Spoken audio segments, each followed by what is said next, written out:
welcome back to the DigiGods podcast. It's Wade here with Tim, standing in for Mark once again. Standing in for Mark. We're banking the show early, and we're gonna give Mark a little bit more time to get over his viral bronchitis, which I guess his doctor told him the coughs hang around for 6 weeks now. Oh, I could see that. That's awful, dude. All the bugs, all the viruses, all the all the bacteria, all the you name it. They're all more virulent, angrier, and generally just kind of pissed off at Mark.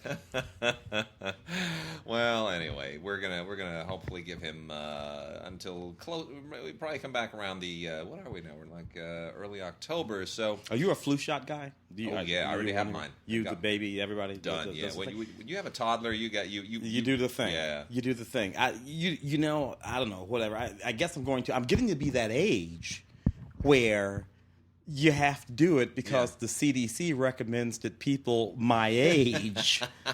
So it's like, how you have that period in between your babies, you got to do the babies. Then you have that period where you're kind of safe, and then you get to be a certain age where, you should get the flu shot at your age. The hell does that mean? Anyway, I'm going to get one anyway. Yeah, no, I already have mine for this season. They used to give it to me in halves. I don't even take the halves anymore. Give me the full dose. Yeah, it used to be the doctor would be like, I'll give you half a shot now and half a shot in 3 or 4 days. It's like, no, I'll take the whole dose right now. Shoot me up. So anyway, we got some listener mail. I was going to hang on to until Mark came back, but it's we can talk through a lot of this. And otherwise, we're in. We talked about last week how we're kind of ramping up for award season, so it's all in the offing. Yeah, haven't gotten any more screeners though. I haven't either, which is sort of strange. We had that little run of screeners, 2 or 3. People getting out early. Here's the thing. As we look towards the films that will be. There's not a single film that I'm deeply, deeply anticipating, looking forward to greatly, as a part of this run through the award season. There's nothing that look. Moonlight is a little indie that people are talking about. Came out of a and on the heels of all of the diversity stuff. Yeah, everyone is focusing on Birth of a Nation, Loving, and Moonlight. Yeah. Those are the 3. Yeah, all of which strike me as interesting films for one reason. But you're right. They're not. But they're not sort of boom. Here's your your Rain Man, or here's your No, I get that. Or I don't know. I mean, King's Speech. Right. Something will. I have a feeling something will emerge. It will have to be one of those years where something emerges. La La Land. Yeah, there's the one. Yeah, that's the one that everybody went nuts for coming out of Toronto. But how do you feel about it? What are your? Do you have a knot in your stomach? Are you hair on the back of your neck? Yeah, for La La Land, I think I am. Yes, I'll have to see. I don't know because it looks like for 30 years I've thought if only Coppola could have made one from the heart properly, and that looks like properly, and because I think he's a super talented director. So yeah, Ryan Gosling, right? Ryan Gosling in it with Emma Stone, but directed by what's his name, Whiplash. The Whiplash guy. Yeah, it'll be interesting. All right. Yeah. So anyway, let's plow into it. We got some television, we got some foreign and docs and music. Let's see. You know what? Here's a good thing to start with. This is what we're going to start with. Olive, we love the people at Olive. And Olive, of course, does all these great licensing deals, and they come out with a lot of great classics.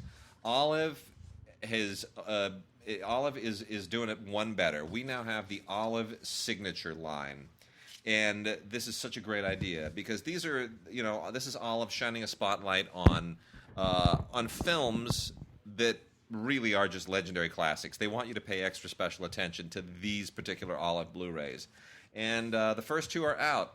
And what an amazing pair they are. The first one, Joan Crawford in Johnny Guitar, directed by the great Nicholas Ray, who of course did Rebel Without a Cause and King of Kings and many, many other really cool films. Kind of an unheralded auteur.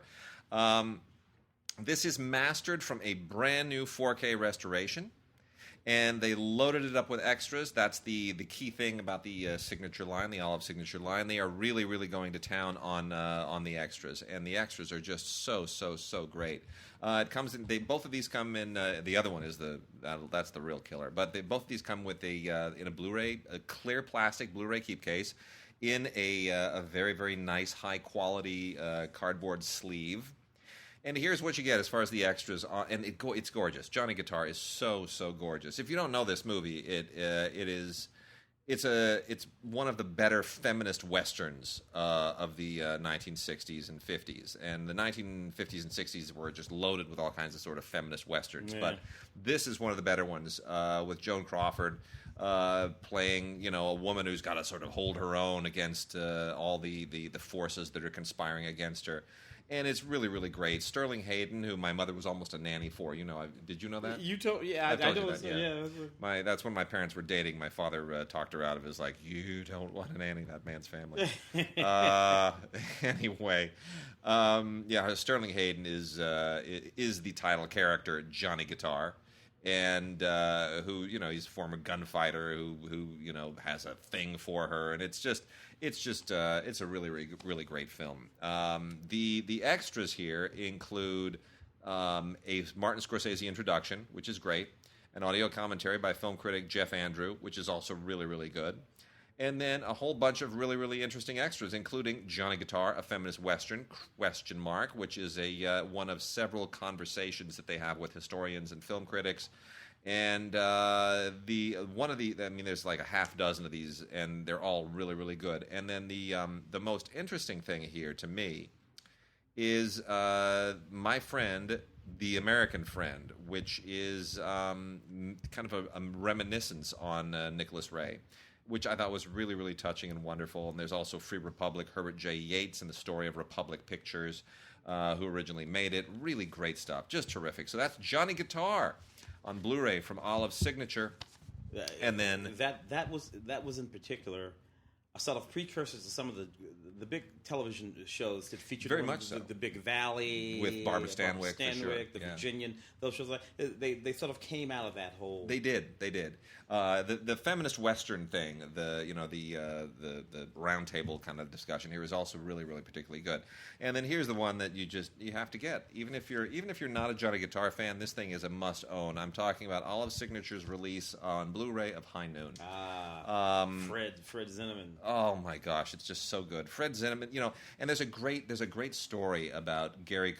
Gary Cooper is often undersold as an actor, and I've been one of those who's often undersold as an actor. He's a very stone-faced actor who talks quite sincerely and looks a little bit sincere and then doesn't really act. But that's not the case. There's a great story where Zinnemann, who of course had done From Here to Eternity and many, many other great films, and Zinnemann was trying to get Gary Cooper to really kind of chew the scenery a little bit. You're walking emote a little, Gary. Really emote. Just you're walking down and they're coming for you, and you got to look like this and that and the other thing. I need more out of you. And normally an actor is supposed to say to their director, "Yes, sir. Yes, ma'am," and I'll do what you're telling me. Yeah, not Gary Cooper. Gary Cooper said, "Just wait until you see the dailies." I'm like, all right, because it was right there, right on his face. Yeah. And sure enough, they saw the dailies, and he knew. He was such an experienced actor. He knew exactly that when that 75 or 85 millimeter lens was on that face, he knew what it was going to catch and what it was not going to catch, and he knew just how much acting to put out. Yeah. And sure enough, when Zinnemann saw those dailies and he saw that face up there on the screen, just giving him everything, and it was just so subdued and so restrained, and yet so powerful. He's like, he was right. Yeah. Son of a gun, he was right. Sometimes it's not, Eli Wallach used to always go the other way. Yeah. To pick a guy. Eli, he would play every guy right, every guy. But you're absolutely right. Sometimes you don't do anything, particularly when you're playing the hero. It's good stuff. So High Noon, kind of the archetypal lone man standing up for the law against all odds Western. Anyway, it really terrific. This is also taken from a 4K restoration. It is gorgeous. It is just some of the most spectacular black and white photography of any Western on Blu-ray. It is beautiful beyond compare. 1952, super tight 85-minute film. Here's what you get as far as the extras. You get a thing called a ticking clock, which is Mark Goldblatt, who is an Oscar-winning editor, talking about the genius of this film's editing. And it is, if you are interested in film editing, you must watch this, because I am of the opinion, I think you probably are too, Tim, that we've lost a sense of the economy of editing. Movies are so heavily cut today that we've lost what movies like High Noon would do, where you hold on a shot and when a cut comes, it's powerful. It has, like, wow, it really draws your attention. It points your attention. It delivers something. There are more cuts in like the first 10 minutes of Transformers than in this whole movie. And one of the statistics that I often use when I'm teaching classes about that shows you the sort of somewhat arbitrary nature of it, right? So if you go back to about 1950, the average duration of time that one would look at a scene on the screen before there would be a cut, not a change of scene, but a change of cut, just a cut within the scene, was about 5.5 seconds. 1, 2, 3, 4, 5. Mm-hmm. That's how long before a cut would happen. Today? About less than 3 seconds. Yeah, it's true. 1, 2, and cut. Yeah, you're right. 1, 2, and cut. and you go back to some of those musicals and even some of the screwball comedies of the 30s. There are shots that go on for 30, 40, 45, 50 seconds, and nobody cuts because people are just moving around. Just as a matter of course. And it's a frames like a proscenium, and the actors are doing it. Yeah. But even when they did cut, it was judicious, and it was particular, and it was specific. It was meaningful. You cannot tell me that has reduced down to about, like I said, less than 3 seconds. Yeah. Arbitrarily. It can't be. No. That can't be, no. So, and television has a lot to do with that. So anyway, you also have a little bit here on Stanley Kramer, a little bit on the blacklist because screenwriter Walter Bernstein was a blacklisted writer. And then you have a little bit on the, there's a little visual essay thing here on the production of the film.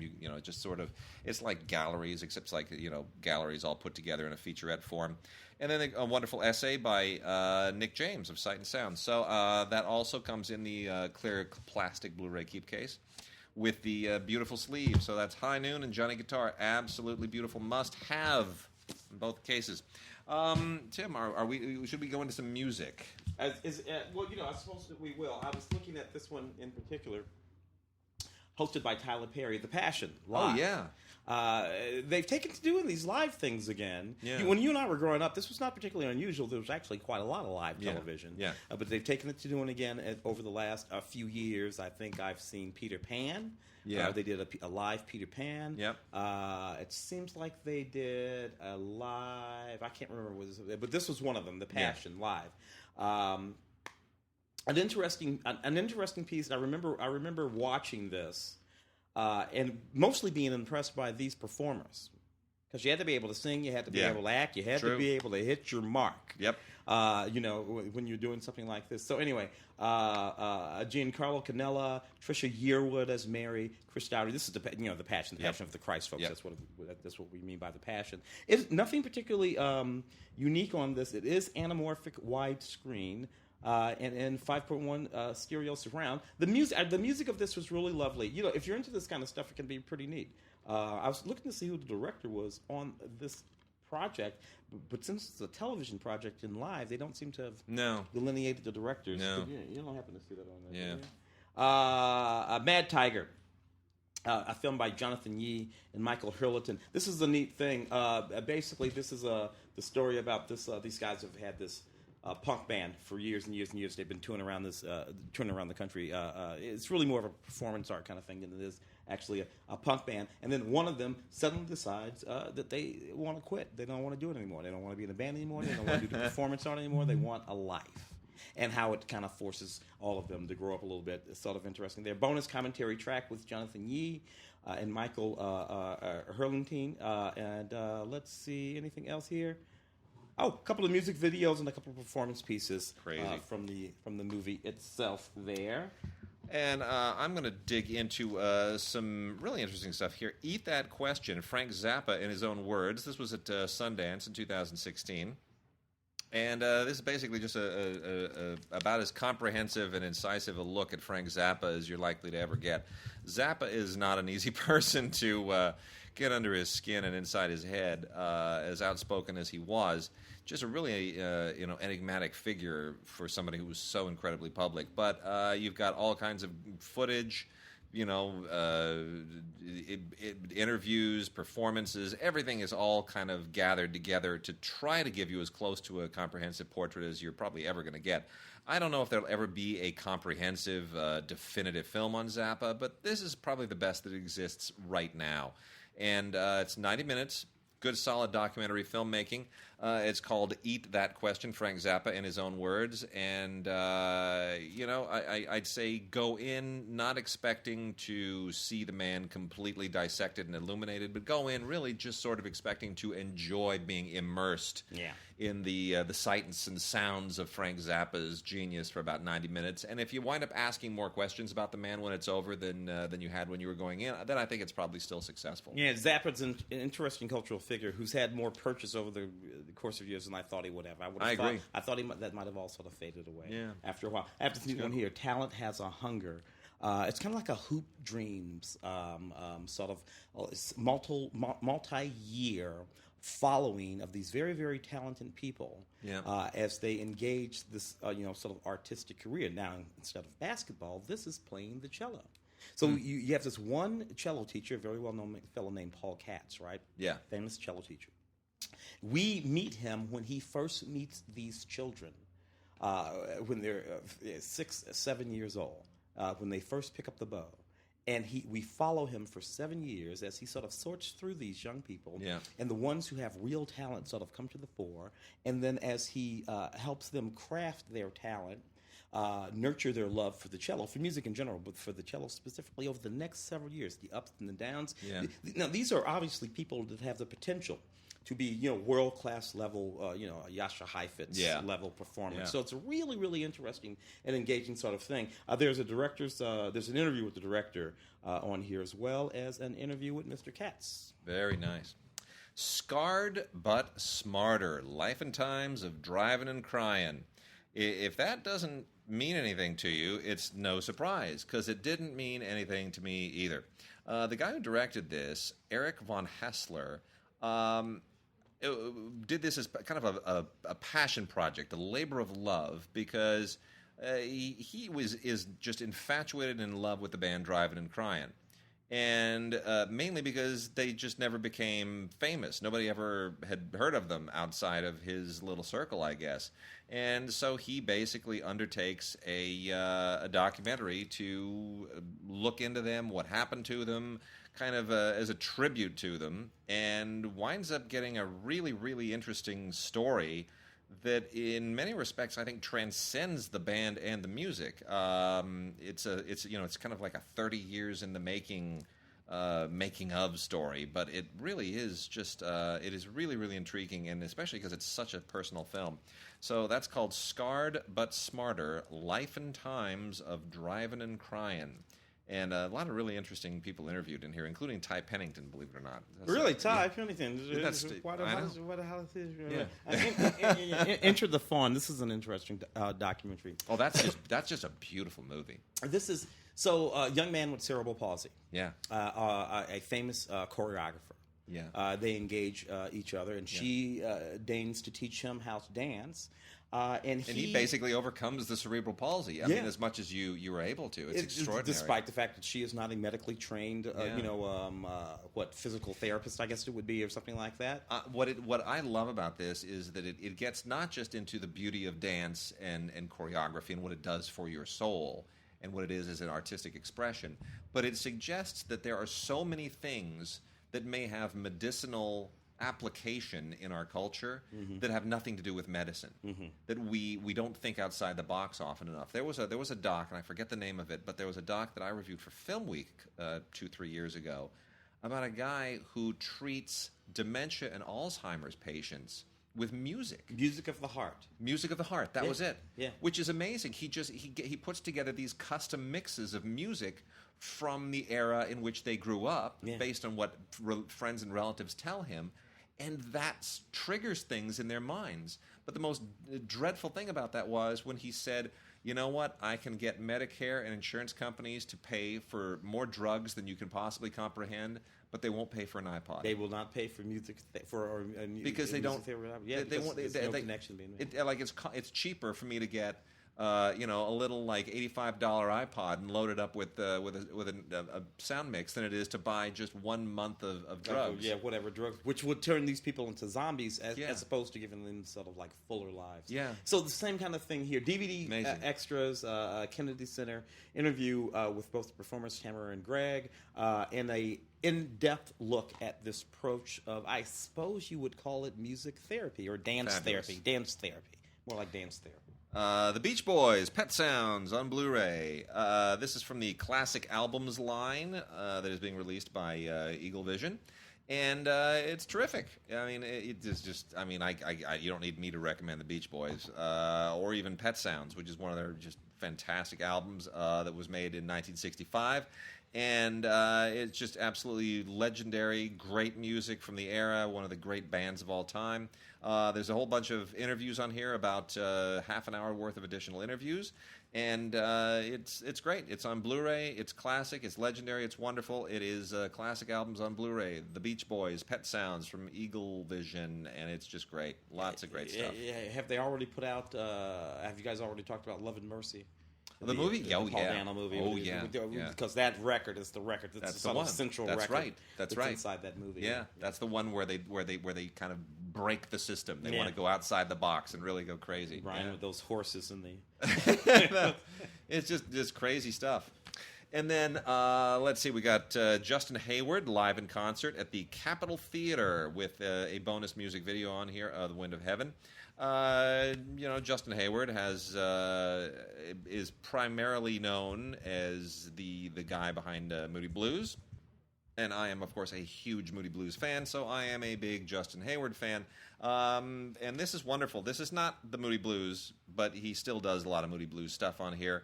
Your Wildest Dreams, and it's just a lot of fun. It's really, really a lot of fun.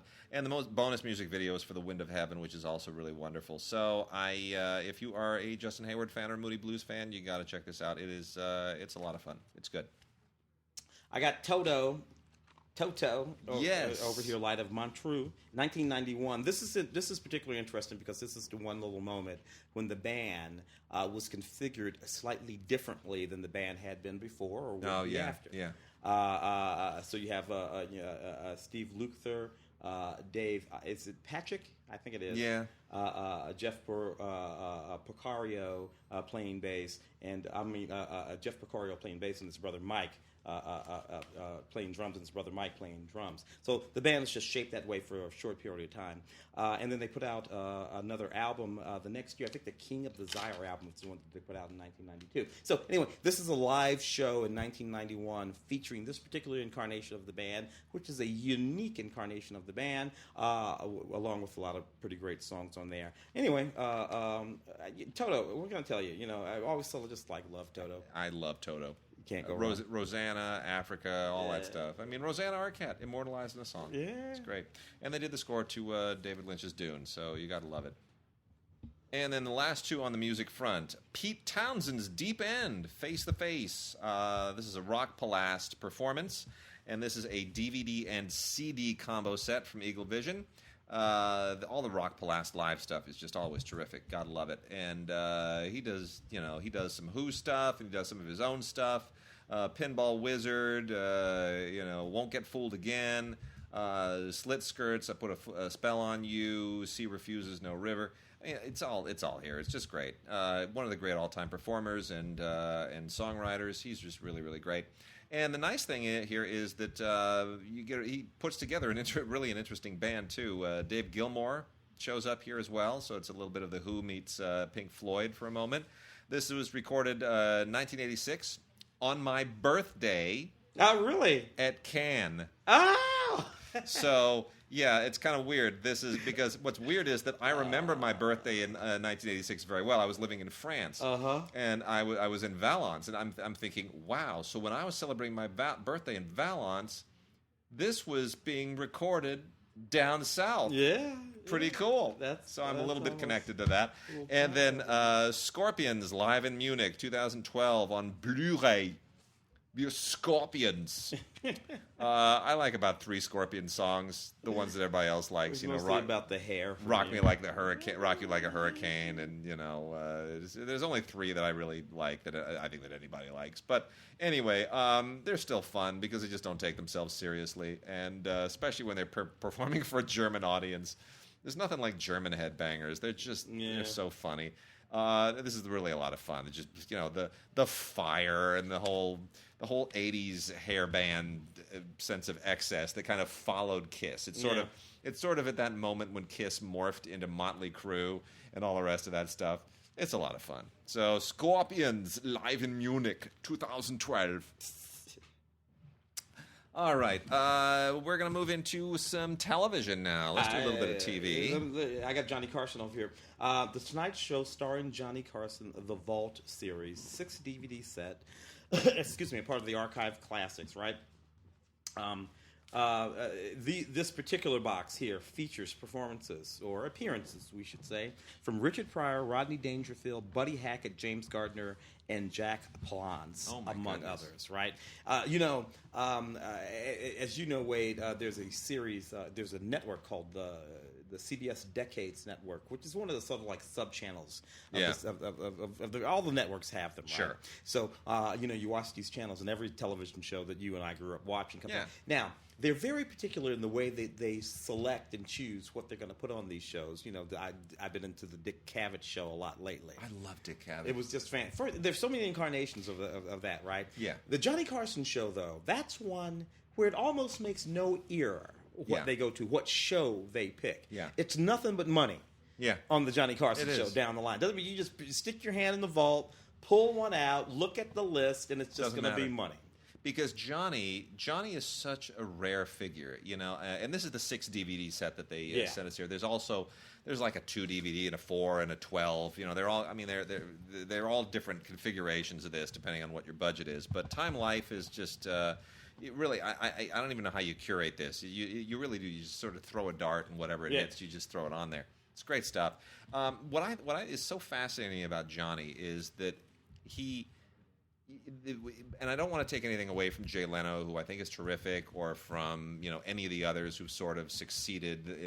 Not Conan or Arsenio or Jimmy Fallon or Jimmy Kimmel. All the rest of them. Everybody who's ever stepped into those late night shoes. Yeah. Letterman, obviously. They all had their own thing that they did, but they were all also doing something that Johnny pioneered, which is that you're letting the person plug their show, but at the same time, Johnny understood that it's performance art. Mm-hmm. It's not about the plug. It's about using the plug as an excuse to entertain people who aren't yet ready to go to bed. Mm-hmm. And that's a very different thing from those afternoon talk shows like Merv, Mike Douglas, Dick Cavett for that matter, John Davidson, Dinah, right? Remember there was that era where you had afternoon talk shows, which we kind of get a little bit now with Ellen. Ellen's a little bit in the and so was Rosie. Mm-hmm. They're a little bit more concerned with pop culture. They're a little bit more concerned with whatever it is that person is there to sell, what movie they're in, what book they're doing. Sometimes there are political issues. You could see Dick Cavett show your Marlon Brando talking about the Native Americans. Yeah, sure. 75 minutes. Johnny didn't do that. Johnny was not all about that. Johnny was about you could literally have watched an episode of The Tonight Show where Johnny Carson was talking to whoever it is, Bette Midler, about some movie, and a week later you would not remember the movie she was plugging, but you would remember some shtick from that. I remember specifically Robin Williams, God rest his soul, was on The Tonight Show. I don't remember what he was plugging. No, I don't have the slightest idea what he was plugging, but I still remember. This was back before they did the labs, the wireless lavalier microphones, right, where they had a boom. There was still a boom.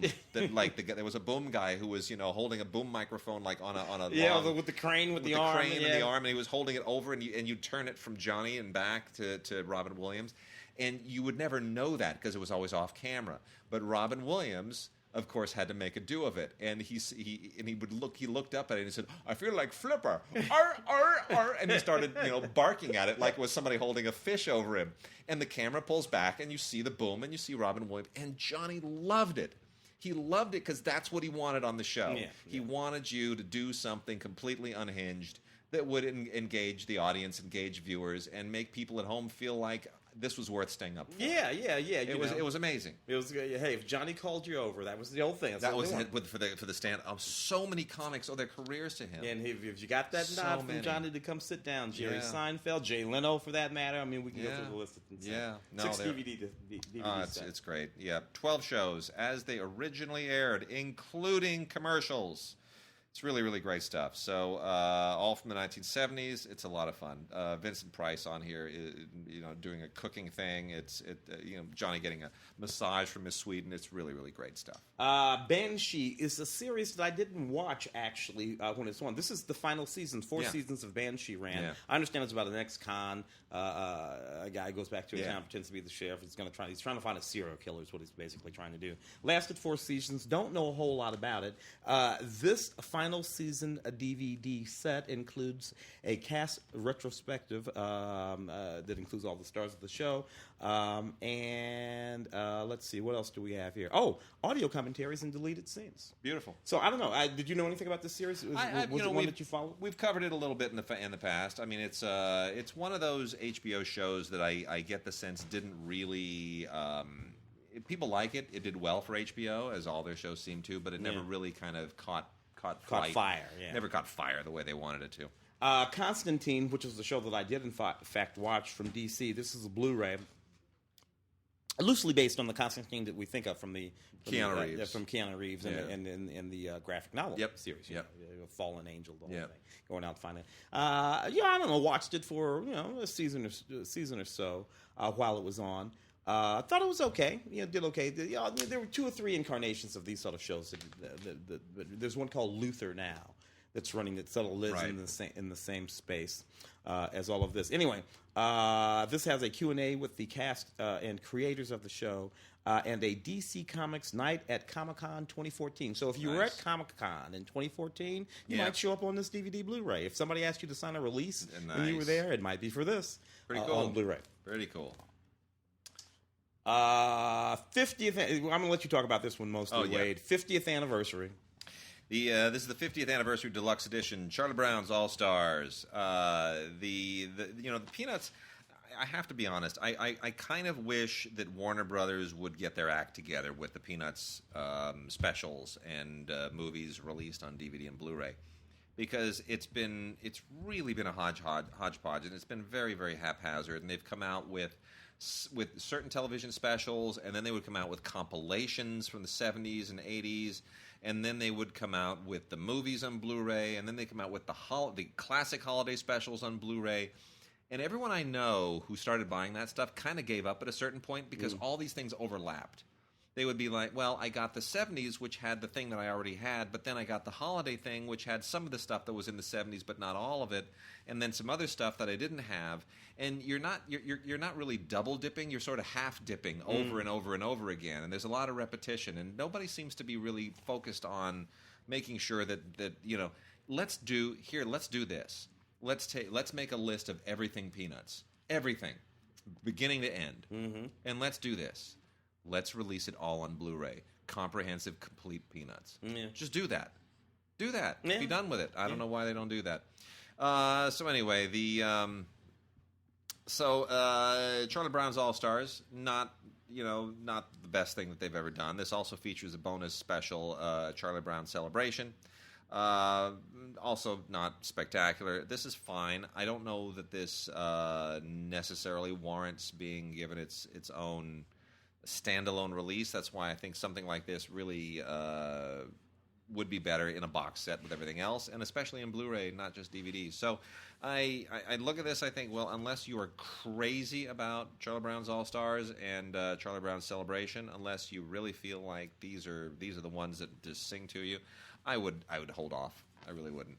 Well, I've got the final season of Penny Dreadful here. I got to tell you, I loved Penny Dreadful except for this final season. Really? Which was, it was a really, really solid series. Have not gotten to the final season. And the show is such a very beautifully done show. Very astute. Not a whole lot going on. Timothy Dalton, of course, is Sir Malcolm, Mary, Miss Peregrine, what's her name? Who playing Vanessa Ives in the show, and of course you've got Eva Green, Dr. Jekyll and Hyde, and Josh Hartnett, probably doing some of the best work of his career as an actor. They tried to make Josh Hartnett a movie star for a long time. Yeah, they paired him with people. They put him in these movies, tried to make him a movie star. Didn't quite take as a movie star. Does excellent work as a sort of Wolfman sort of figure. Here, set sort of a period piece. Final season of Penny Dreadful, which I was looking forward to greatly toward the end of the last season. Really disappointing final season. The series comes to the United States, to sort of West Studi enters the series as a sort of Native American character, and they follow him here, and it just all sort of unravels. That's always so disappointing. When a series just unravels, and it's the mark of a series that didn't have its own end in mind, of a series where the creators didn't have an end for that series in mind. This series probably wanted to go another 2 or 3 seasons, but when it sort of lost steam, they just sort of allowed it to peter out, which is just disappointing. You don't ever want to end that way. In any case, Penny Dreadful, final season. You got a few things here, including character profiles for all of the sort of main characters of the show, and some costume stuff. I don't know. A disappointing end to a popular show that I kind of liked for a while. Too bad. Here's something that I just think is weird and shameless, and I totally do not understand what the point of this is. So I understand that they've had a hard time selling I Love Lucy on Blu-ray. I get it. There's a few seasons on Blu-ray, and they haven't released the whole thing. Maybe if you release a complete I Love Lucy on Blu-ray box set, everything will sort out. That Paramount needs to do that. Just buck up and do it and put it out there, and it'll sell. But instead, they're doing stuff like this. On DVD, the I Love Lucy Superstar Special #1. And Superstar Special is all in Superman lettering. And here's what this is. And there's a little banner across the top that says, colorized for kids of all ages. Now, to me, that's insulting. That basically says children don't like black and white, so we've gone ahead and we've colorized some I Love Lucy so the children will not be bored by that awful, ugly black and white. I'm sorry, I was a child, and I grew up with a 19-inch black and white television, and that's how I watched everything. Including I Love Lucy. Yeah. And I fell in love with it. There's no reason why children should not be able to enjoy Charlie Chaplin and Buster Keaton today. Exactly, because you just dismissed a whole grand of all kinds of entertainment, cinema, television, everything from an entire year. If it all has to be color. Hey, I remember when it was Old Man Turner, Ted Turner. Yeah. He's the one that started all that MGM library and again, that technology and started doing all that kind of stuff. Awful. Yeah. Caught hell for it, too. Yeah. Well, colorizing It's a Wonderful Life. Are you kidding me? Yeah. Come on. Yeah. Anyway, here's what they've done. This makes no sense. So they take 2 random episodes of I Love Lucy, L.A. at Last from 1955 and Lucy and Superman from 1957, and they put both black and white and colorized versions of both of them on here. I presume the Superman episode is colorized because somebody thought, we can make the Superman outfit that Lucy wears out when she's with the pigeons on the ledge. We'll make it look like an actual we'll put the blue and the S and the red S and the whatever. It's terrible. The colorization still is ugly. It hasn't gotten any better in the last 20 years. It's an ugly process, and I don't see the point of this. It is literally 2 random episodes that are not necessarily even the funniest I Love Lucy episodes. They have nothing to do with each other, and they're thrown together in a colorized version and a black and white version, presumably for kids. This is an orphan DVD. I can't recommend this to anybody. It's a terrible idea. Put the whole series out on Blu-ray, please. Would you? Please. Okay, Tim, let's hit a few new movies. There's a whole lot of new stuff this week. And we're a little early, so there's a lot of stuff that we do not yet have that we're going to have to cover on a belated week. But here's an interesting one. This is from Wellgo, and this is on DVD, and I really enjoyed this. Even though it is something I've seen many, many, many times, it doesn't really do anything particularly original. It's one of those inspirational coach/teacher movies, and set in the world of basketball like we haven't seen a million of those before. But this is the true story of Don Meyer, the basketball coach Don Meyer, who who surpassed Bobby Knight to become the winningest NCAA basketball coach after being committed to a wheelchair after an accident. Oh. Coach in a amazing coach from a wheelchair.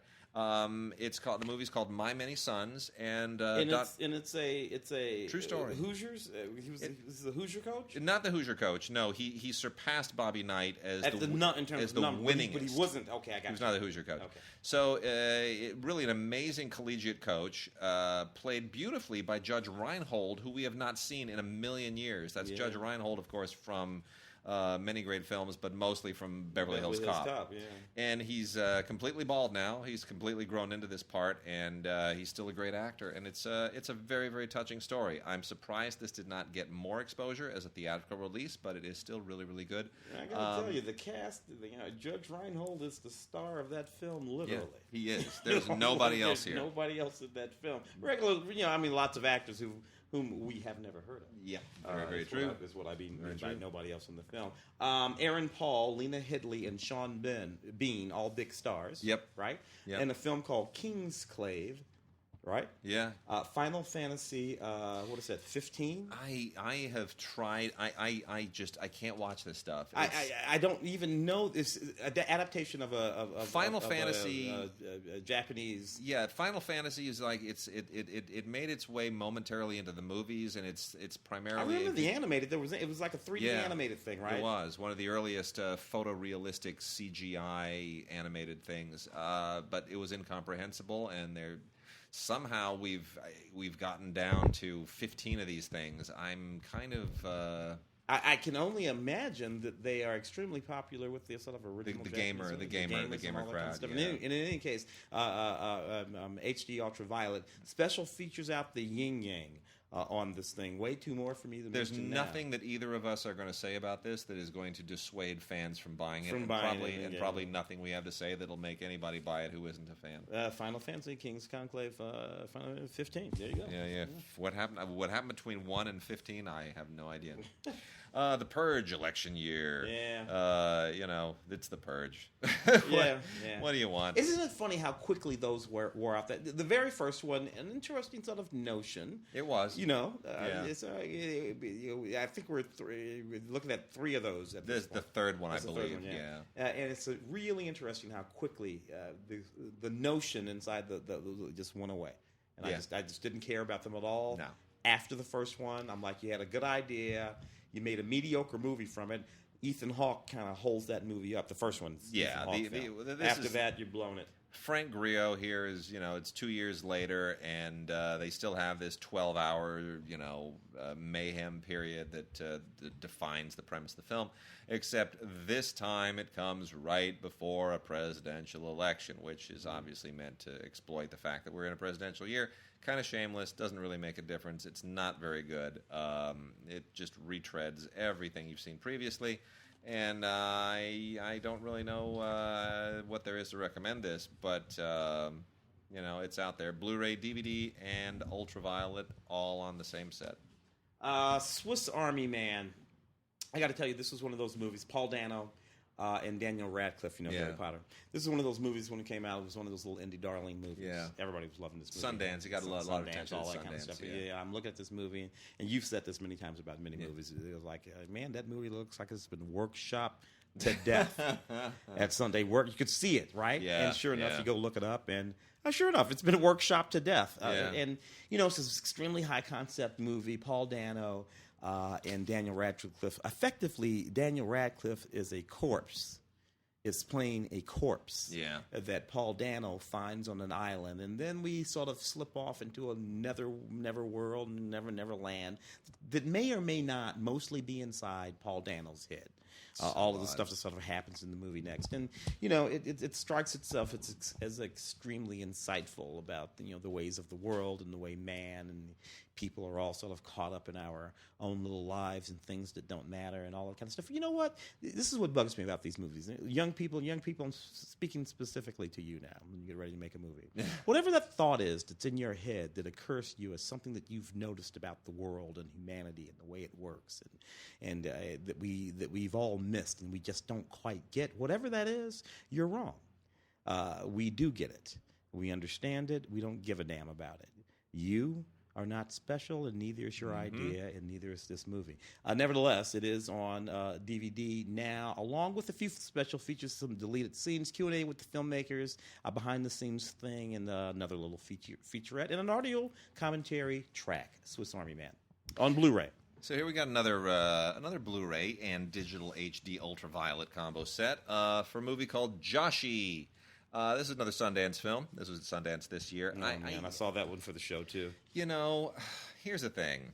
Now, I like Thomas Middleditch as an actor. He's the star of this thing. He's a mid-level actor. You've seen him in a lot of stuff. He always plays kind of the timid, milk-toasty guy, right? He's the nerd. He's like one of those archetypal nerd actors. Yeah. Like if you need somebody, there are two or three of those guys now, and to be honest with you, sometimes I get them confused. They are the sons of Don Knotts. Yeah, they are all trying skinny with the big head. They're all trying to be Don Knotts. I was just watching the scene in It's Mad, Mad, Mad, Mad World the other night where Phil Silvers is in the car with Don Knotts, and he basically steals the car from him because he tells him, "Oh, you got there after us." And Don Knotts is doing that thing where he starts getting bug-eyed and jumping like a jumping bean. He doesn't know which direction to go. He's looking over every shoulder. He's going nuts. Nobody does that better than Don Knotts. All these people did it all through it. Andy Griffith Show is fantastic. Anyway, so the deal here, this guy played by Joshi, played by Thomas Middleditch. He was he's supposed to get married. Wedding's called off, so he and his buddies go on the bachelor party weekend anyway. And it turns into it's just all. And this is sort of a through line. This is sort of a dark thing that's going on. It's not really so much a secret in the context of the film. You figure it out in the first 5 minutes of the film. And that notion, that darker little notion that's going on is interesting. But at the end of the day, it's still just Bachelor Party with Tom Hanks. And remember Bachelor Party? A little bit more angst. A little bit more angst. A little bit more angst. It kind of, it's like... what are the Vegas things? Whatever happens in Vegas. Yeah.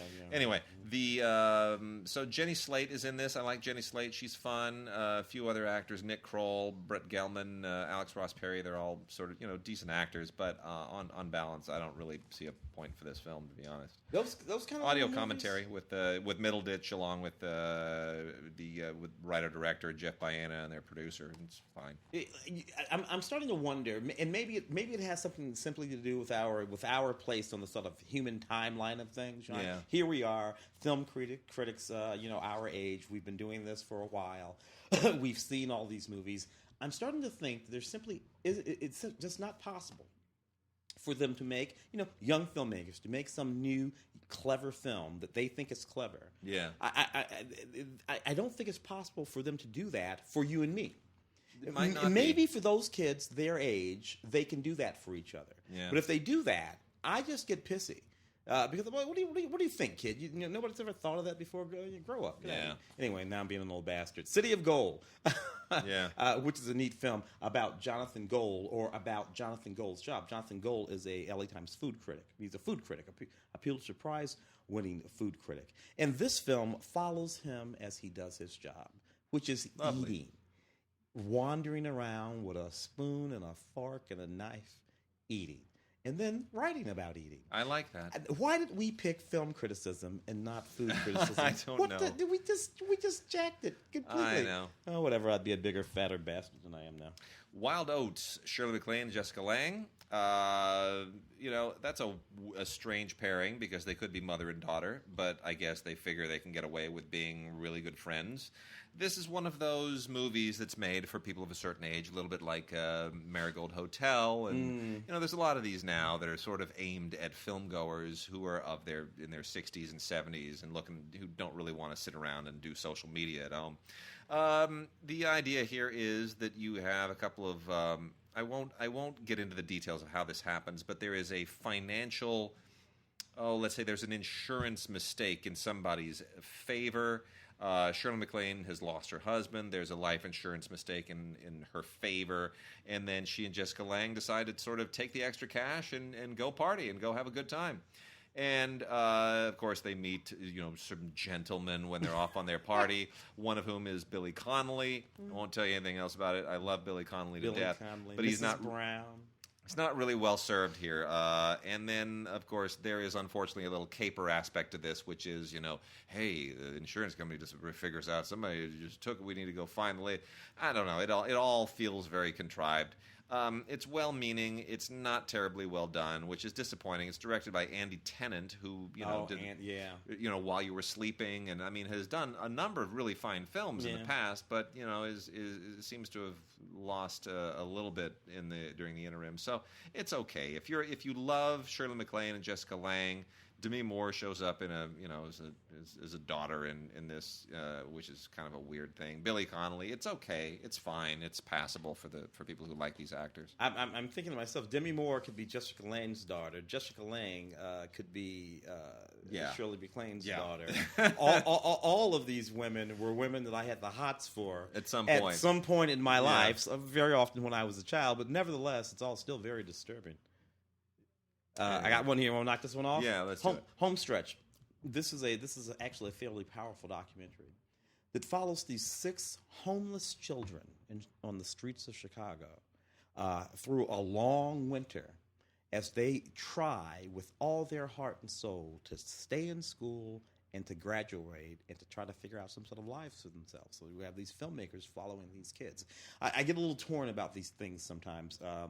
When I see a situation like that, and then I see filmmakers, and the filmmakers are making a film about it, I always want to chastise the filmmakers, right? I always want to say to the filmmakers, stop, put that damn camera down, and go take care of those children, particularly in an instance like this. These are fairly young kids, right? But, they're documentarians. They're making a film. That is what they're doing.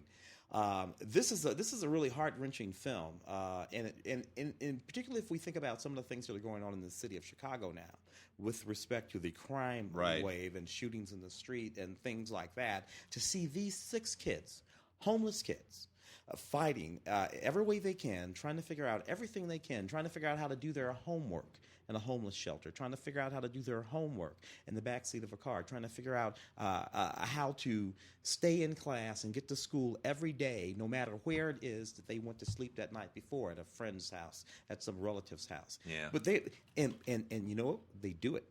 They do it. Wow. I saw this one back for the show. It's an absolutely fantastic film. And it just, I don't know, it evoked an empathy in me that I have a hard time putting words around, except what I just did. Laid in America with Casper Lee and KSI. Is that his name? KSI? KSI. Yeah. Okay. I am not down with these kids. Just don't know the scene. So here's the deal. This is your. Are we Disney kids? Are we Nickelodeon kids? I don't know. What kind of kids? Don't know. They're I guess I'm supposed to know who they are. So Casper Lee and KSI play a couple of kids. This is your standard lose your virginity movie about some kids trying to lose their virginity. Think, super bad, except with kids who are not as nerdy and more attractive. Yeah. This has been told a million times, and then, of course, everything goes wrong. It kind of turns into like a teen version of The Hangover. Yeah. Because they got to get invited to this house party in order to be cool enough to get it done, and they're not invited. And it just gets very silly and lame and horrible. This is on Blu-ray. It's Universal. There's only one featurette on here. I think they know that they have a very limited audience in this. The only thing that makes this unique is that this mismatched pair of buddies, one of them's white, one of them's black. So we've moved this genre. Though they somehow have the same hair. Yeah. Yeah, right? Same hairstyle. Same hairstyle. Man, do that. That's really... So, but there you go. So is that... sincerely. Yeah. Is that me and you? Are we doing that? Are we depriving these children of having their basically Porkies? I look at that, I'm thinking Porkies. I'm thinking, whatever it would have been for me and you. Yeah. Are we just a couple of old curmudgeons who are denying them that? Or does that movie suck as bad as it sucks? It sucks. Okay, cool. Yeah. That's exactly what it is. All right, we're going to finish up on some docs here, docs and foreign films, if we can get to it. But I want to go through some listener mail really quickly first. Jason Vargo wrote and said, you're being too hard on the Superstore, Wade. You're absolutely right to say take your criticism with a bit of salt. It has heart, genuine laughs, lots of outrageous characters. I said outrageous, not offensive or crude. I'd be okay with this falling into a family show provided the kids are 10 years or older. Can't say the same about a lot of other TV comedies. I think they're valid points, and what I wrote him back, I said, workplace comedies, I'm still, I guess I'm a curmudgeon. I like the old workplace comedies that were 3-camera shows. WKRP, Cheers, Taxi, you know. Oh, we talked even Barney Miller. Yeah, Barney Miller. I just, you know, I will keep an open mind as future seasons come out, but I just, you know, I want my workplace comedies on a soundstage with a live audience. That's what I want. And at this point, I should also mention we have had some emails over the last number of weeks and months asking about the intro music that we use, because it's been a while since we've actually plugged that, and asking us what it is. Great question. The intro music is from an LA-based punk band called Ball and Chain. The name of the track is How Hard I Try. They used to perform around town. They're friends of ours. And they have not performed this in quite a while because, you know, they're all kind of doing other things. But I have informed them of the interest and that they should make their tracks available somewhere in some format. SoundCloud, baby, SoundCloud. SoundCloud, something, somewhere. So there is that as well. Let's see here. Kevin Lower, who's given us many fine intros, said, figured I would send this while you guys both have control of the podcast. I'm going to admit that I don't have a problem with Zack Snyder. I'm happy he's directing the Justice League movies. I probably like more of his movies than disliked. I liked 300, Watchmen, never saw Ga'Hoole, hated Sucker Punch, loved Man of Steel, liked Batman vs. Superman. For me, I like variety. I'm growing very tired of the sameness of the Marvel movies, and we've already had Nolan's fantastic Batman movies. Give me the comic book action of Snyder. Like I said, I like Batman vs. Superman. Tons of issues. Saw it twice. First time was just okay. Second time, much better, which I actually agree with, to be honest. I saw it a second time and did think it was a little better. But a lot more light comedy would go a long way. Keep it gritty. Marvel is doing their lighthearted thing. I much prefer DC. Keep it dark. So we read this now as the Wonder Woman and Justice League films are starting to leak more and more information. Yeah. And apparently are going less dark. So my question to you, Tim Cogshell, do you think that DC is making the right choice? We all have problems with the Zack Snyder approach. And I still do. But is it because it's too dark? Is it going to be remedied by putting more jokes in the film, taking a lighter touch? Or is it something else about his approach that is problematic? The problematic thing in all Zack Snyder's films is Zack Snyder. Zack Snyder, in fact, makes Zack Snyder films. Here's the thing.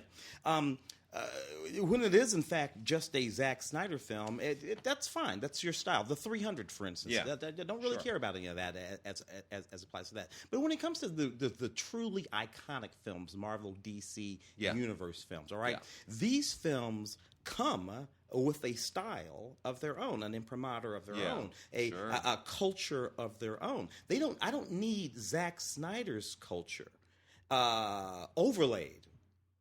Christopher Nolan didn't do that. No. He didn't do that. No. You don't look at the Christopher Nolan Batman films and think, oh, those are Christopher Nolan films. Those are Christopher Nolan's Batman films. Yeah. In the same way that Tim Burton's Batman film was Tim Burton's Batman film. But it's not this thing that he took away from the audience. It's true.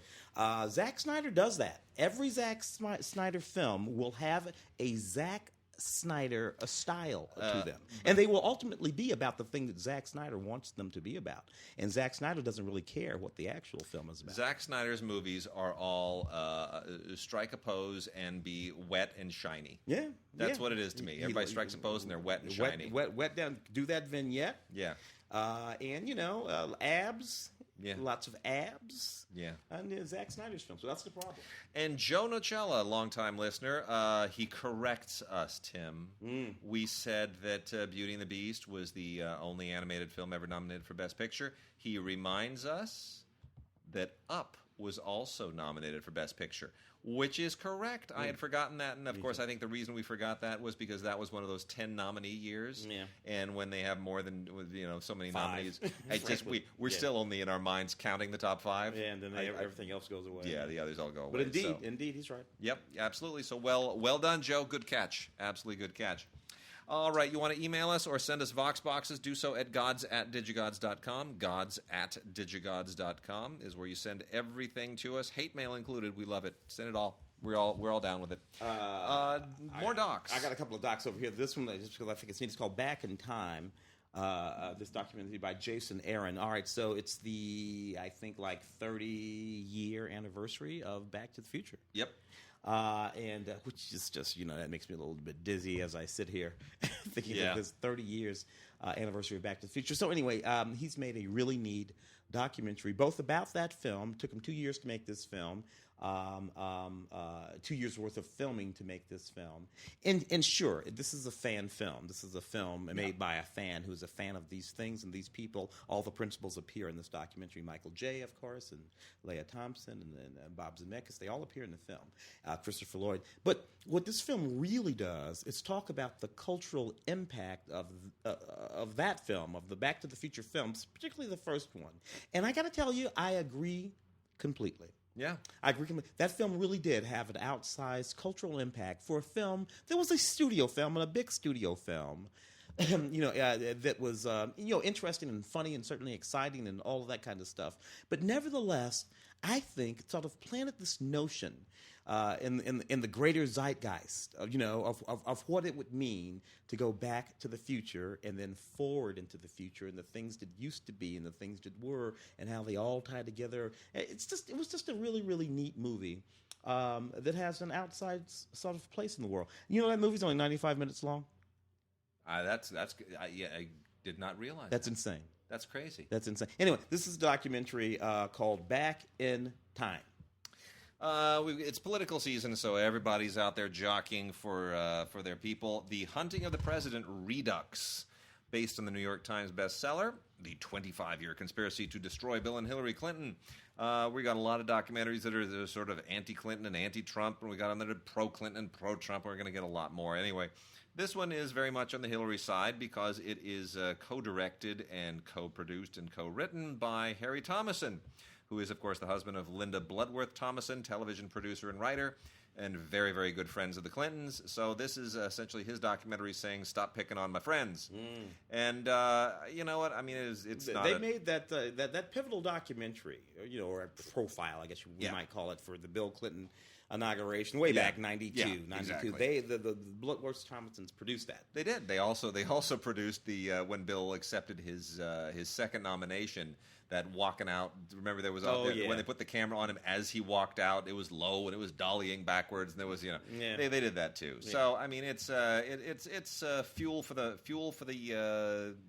choir is what it is.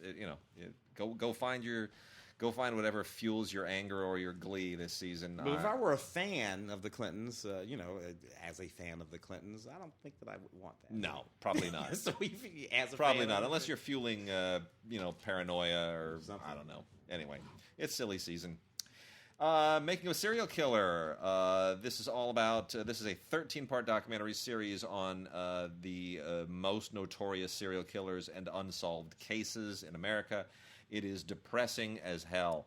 I'm of an age now where I really don't want to just sort of inundate myself with Charles Manson and Ted Bundy and Son of Sam and all the rest of this horrible stuff. This gets into Columbine as well, and it's a pretty awful sit. Some people are really sadistic that way. I guess it's there for you, but I could not watch this thing all the way through. Yeah. This is interesting to me. A Sinner in Mecca, right? Yes. A little documentary. It's a good film. Saudi Arabia, the Kingdom of Saud, has all kinds of issues with all kinds of things. One of the things that they have issues with are gay people.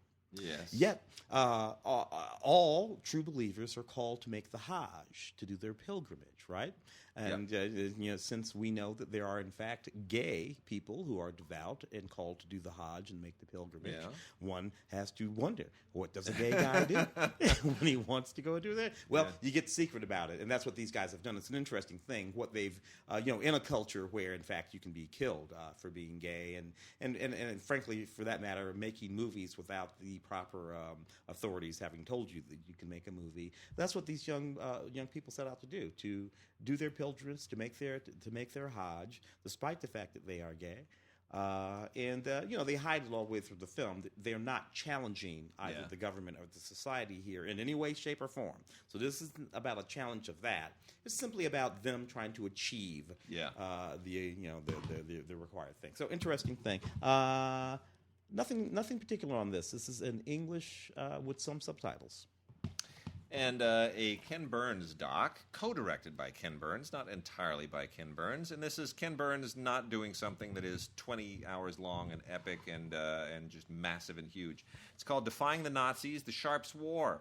He directed this with Artemis Joukowsky, and it's narrated by Tom Hanks beautifully. And this is the story of a couple, the Sharps, Wade Still and Martha Sharp, this is an American minister and his wife from Massachusetts.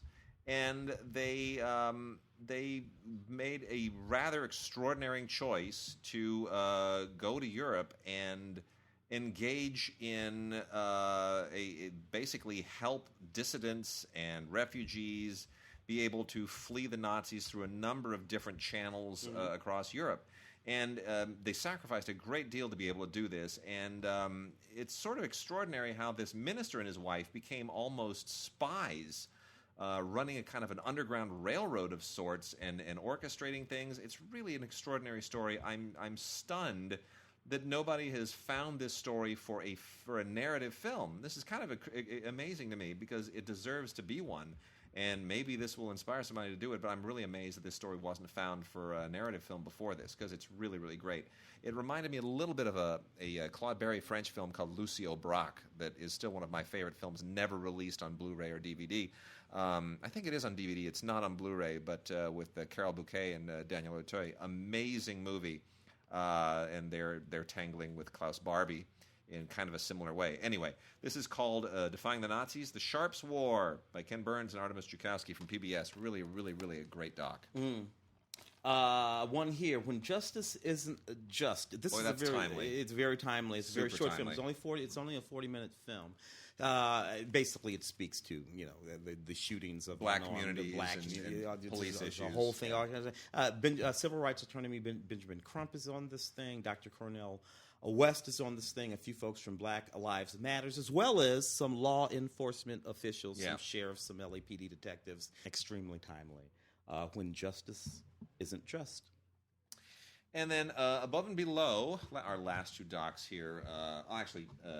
This is not a doc. I'll cover that at the very end. Above and Below by Nicholas Steiner. So this is from Oscilloscope. This is it's hard to really categorize this. This is sort of not exactly a doc. It's not a doc. It's like a movie. Well, actually, the last one's not really a doc either. These are both sort of out of category. This is more of a mood piece dealing with people who are on the fringes of society. It's kind of it almost feels like a modern Western in some respects, but you got a guy living in a flood channel. You got it's all out near Vegas. People, out in the desert. People who just live on the edge, on the fringes of society. It doesn't really coalesce into a cohesive whole. It's just more a lot of character studies and little individual mood pieces. But it's very nicely made. It's very deeply affecting. I just wish that it had a little bit more structure to it. But still, that's from Oscilloscope, and it is called Above and Below. And then another kind of an interesting little oddity, Barbarians Rising. This is from the History Channel.